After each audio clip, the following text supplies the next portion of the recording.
Direktorat Reserse Narkoba Polda Sumsel lakukan pemusnahan narkotika hasil penangkapan bulan Januari sampai dengan Maret 2017.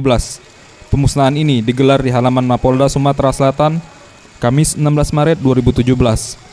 Dalam gelaran ini, sebanyak 13 tersangka atas kepemilikan dan pengedar narkotika jenis sabu dan ekstasi, kosmetik ilegal, serta 2 tersangka inisial C dan T, warga Oku Selatan yang merupakan pemasok senjata untuk gembong teroris jaringan Abu Faisal yang telah melakukan aksi pemboman di Surakarta pada tahun 2016 lalu.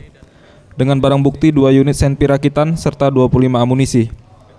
Irjen Pol Agung Budi, Kapolda Sumsel mengatakan, Sumatera Selatan merupakan tempat ideal sebagai jalur perlintasan narkoba ke daerah-daerah Jawa seperti Jakarta. Maka dari itu, pihaknya akan terus memburu pengedar serta pemasok barang haram ini. Ya, pemusnahan narkoba hari ini itu adalah pengungkapan kasus 2 bulan terakhir ini. Kalau jumlahnya nanti bisa cek sendiri.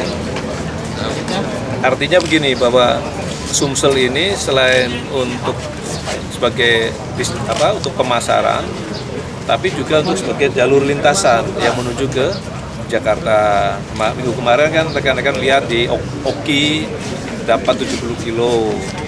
Di Oku itu ada 100 kilo ganja. Jadi selain akan dipasarkan di Sumsel juga untuk lintasan menuju ke Jawa. Jadi kita harus betul-betul open terus lakukan kegiatan-kegiatan razia dan yang lain-lain.